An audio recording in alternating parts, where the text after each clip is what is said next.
Welcome to Reel Filmmakers. My name is Danny Foreign, founder of At4 Animation Studio. Today I interviewed George Maestri, who is an incredible artist, and you may know him from South Park. Really cool. You should check in. Um, Enjoy. This series is just going to be the three questions. The first one is, tell us about yourself and how did you become an indie filmmaker? Anybody can become an indie filmmaker. You just have to want it. I mean, just start making a film. For Yeah. me, my name's George Maestri. I've worked in animation for quite a while, since the 90s. And I've had a couple of detours into the tech world. That's kind of where I started. I started up in San Francisco. I was working for a computer company. I saw the Spike and Mike Festival. I don't know if you remember that. Hmm. But it was a touring festival of little short films, a lot of them student films, a lot of them handmade, some of them, really well funded. But I loved it. It was different than all the animation I was seeing. It had a really strong DIY ethic. That's awesome. And so DIY was kind of a big thing in the 90s. It's like you don't need a record label, just do it yourself, that Hmm. sort of thing. And I saw that and I'm like, I can do that. And so I just started out wanting to make just my own weird little films and just get them into little film festivals. That was the original goal.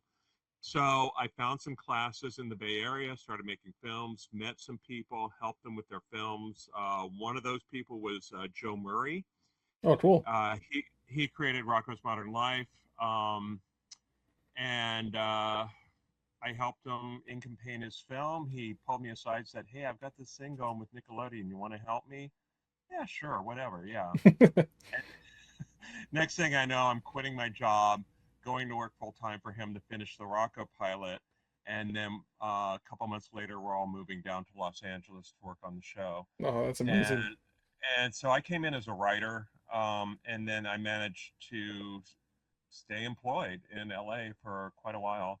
And I went through the studio system, and that's where I kind of entered the studio system. So I came Cool. in through indie film. Really? That's cool. Yeah, and so I liked making my own films. That's always the part of it that really interested me. But you got to pay the rent, and Oh, for sure. it's kind of fun to pitch shows and be part of that, and Hmm. get things on the air. And then eventually, I had the opportunity to produce a fairly big year-long project. And instead of bringing it to a studio, I said, why don't I just make my own studio? And so I took Yep. the money and bought some computers, hired some people, and ran my own studio. And I kept it going. It's like juggling Hmm. uh, chainsaws sometimes. I kept it running for about 7 years, and then 2008 hit, and it all kind of fell apart. And so Yeah, that I was think the that industry dip, right? What big everyone industry. compares to now, right? Uh, I mean, there's a couple of big industry dips. I mean, Yeah. in the 90s, there was a big shift away from broadcast to cable. That caused a huge shift. And in some ways, it caused a really good creative shift because it opened the door to more indie voices. But also, CG came in.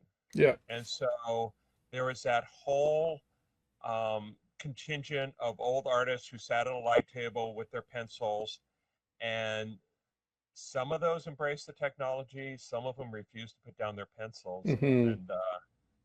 and I can't, a lot of them didn't make that transition, and I see similar things coming into the industry here. So instead of cable rising, now it's streaming, Yep. different ways of distributing content. So it's not just Netflix and the big companies, but it's also Amazon indie series. Yep. Complete. And again, it's got a DIY, do-it-yourself ethic. Hmm. A lot of these really cool indie series are really kind of indie upstarts, and so I see that as a parallel to today. And then, of course, the rise in technology, and we, need not say the magic word of AI, but I Hmm. will. that is going to impact how we produce films. I Yeah. don't think it's not going to replace people, but it will replace classes of jobs. Yeah. And and so there will be, just like in-betweeners and ink and painters lost jobs, 30 years ago. There's going to be a similar shift with increased automation with AI and all that stuff. So I'm not sure where it will land. I think, there's a lot of studios that think it can completely replace creativity. It's not. Hmm. But in them thinking that, there will be a lot of turmoil, Yeah. because they will try it. Yeah. They will try to replace everybody and try to replace everything. And then when they finally realize it doesn't work, they'll understand that it is in service of creative Yeah. minds. It just has to It's be a a tool. tool. Yeah. Exactly. It's a tool. Yeah, yeah, exactly. So, yeah, so that's kind of yeah. So yeah, we are in a really big area of flux, and you know, so yeah, it's a tough position. I know a lot of people who are my old friends in animation who are having a really tough time. So Hmm. yeah, it's yeah. Anyways. Yeah. That's a really cool story. It's awesome that you actually worked on South Park as well. That's there's so like I'm a big fan of South Park. My girlfriend's a huge Well, fan. A lot of people I know are huge fans and grew up on that type of comedy and animation. So it's really yeah, cool. yeah. It was actually one of the first CG shows in Los Angeles. I think there was a couple of other shows done on Comedy Central. I'm trying to remember, like Dr. Katz Hmm. was done mostly in CG, and then this was one of the first shows. They literally handed me a Tupperware bin full of cutout Kyles and Cartmans and said, "Could you please put that in the computer?" And so I had, when I worked in San Francisco, I was a software engineer before I Cool. got into animation. That's And awesome. so I had a little bit of that knowledge. And so I kind of knew, the computer side of it wasn't a barrier for me. And so, I hired some people and we all kind of pitched in and figured it out and kind of got a pipeline going. And I think they still use a variation of that today. So who knows? I mean, it's been a while since I've seen what they've been doing. Yeah, So, that's awesome. You sort of went over it. I'm just gonna ask the question. What made you step away from the industry and go straight into indie? I know you were always just going, your main focus was indie in the first place. well, I But mean, it was and it wasn't. I always liked that, yeah. you know. Um, but when my studio collapsed in '08, um, there was no animation work. And my friend Linda, who she had started a company called Lynda.com, and I was doing some side work for them. Oh, nice. And because all these people were out of work, her business, which was training people for new Mm-hmm. jobs, her business was booming. And so she's like, "Hey, you want to come help out?" I'm like, "Yeah." I'm like, "I have no income. Yes, I will come help." And so next thing I know, I'm working more and more, and the company's growing, and and I just it was like I got into a startup and I just rode the wave, and it was actually really fun. There's a lot of really good people. Linda was, and her husband Bruce were excellent at finding really good people who knew both creativity and tech. So we initially started by teaching things like Adobe. I taught animation, video, CAD, that sort of Mm-hmm. stuff. And then she expanded from there into, software and business and other sorts of technology. But eventually she sold it for $1.5 billion. Wow. Um, The dream. and I became an employee of LinkedIn and Microsoft, Oh, cool. and I stayed there for a while, and then it became a big tech company. Very, Mm-hmm. after it took a couple of years, but it eventually became a big tech company, and I had basically ridden the wave, and I at that point, I was kind of questioning how I would spend the rest of my creative life. Hmm. And, I had all those questions, and the job wasn't as interesting as it was when the company was first starting up. So I decided to just hand in my resignation and step back. Hmm. And I stepped back for about a year. I did a lot of skiing. I remodeled the kitchen. And then I thought, what do I really want to do? And I thought about going back into production, into animation, and then it just really hit me that, I'm a I've also played music. I've been in bands and stuff, and I realized that there's a lot of musicians who are really happy to be in somebody else's band or an orchestra and play Hmm. other people's music, and that's great. Hmm. But there comes a time where you just have to play your own songs. You Yep. have to play your own music. And that's kind of where I was at with animation. I'm like, you know what? I've worked on television. I've done, the network thing. Yeah, I really kind of need to make some films that I promised myself I would make Yeah. when I started. And that's basically where I'm at in animation is, I don't want to be on the assembly line at a big studio. I don't need to read network notes. Thankfully, I'm in a position where I don't have to do that. Yep. I have some freelance that I pick up here and there that keeps things going. Um, and I just want to make my own things. Yeah. And that's basically it, you know? Yeah. That's amazing. Uh, yeah. Very similar to me, like where I got just tired of waiting for the industry to come back after the strikes and the layoffs, and I want to make my films now, so that's where Yeah. I went to as well. Yeah. And I think it's a good exercise. I've Hmm. always been like that, when God, way back when I was pursuing music, I would record myself, Yeah. I would write songs and do all that stuff. And it was really, and so that kind of methodology kind of filtered over into what I was doing in animation. And so, yeah, that's what I want to do. I just want to make films and, hopefully get people to see them. Yeah. And that's it. Yeah. That's Have it. fun And doing it. whatever else comes of that Yeah. is icing on the cake. I That's think it's just amazing. matter. Yeah. So maybe it'll lead to commercial work. Maybe not.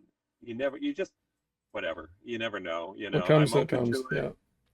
Yeah, yeah, I'm open to it, but it's Yep. not really the original goal. Hmm. So yeah. That's awesome. All right, we're gonna hit that last question now. If you're starting out today as a new indie filmmaker, what are three things you would prioritize? Okay, I wrote these down actually. Beautiful. Number one is just finish something. Yep.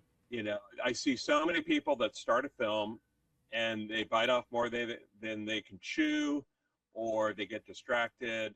They take on a 2-year project, and a year into it, they kind of let go of it. So it's much better to finish a very simple 2-minute film Hmm. than to have an unfinished feature or a series or some big project. Yeah. Just make sure you finish whatever you start, because Hmm. then you have something to show, and you have something to show other people. When you finish something, it adds confidence, and it also takes you through the entire filmmaking process. Yeah. A lot of people in the business, all they do is animate, all they do is paint, all they do is sculpt. The industry is really good at putting people in these narrow pigeonholes, in these discrete positions on the timeline. Hmm. It's like, I animate, I don't rig, I I model, but I don't texture, Yeah. whatever. And and people get very, they're really good at what they do, but they don't. Sometimes they don't understand the big picture. Hmm. They don't write. They don't create stories. Yep. And so doing an entire film gives you exposure to all of those little things. Hmm.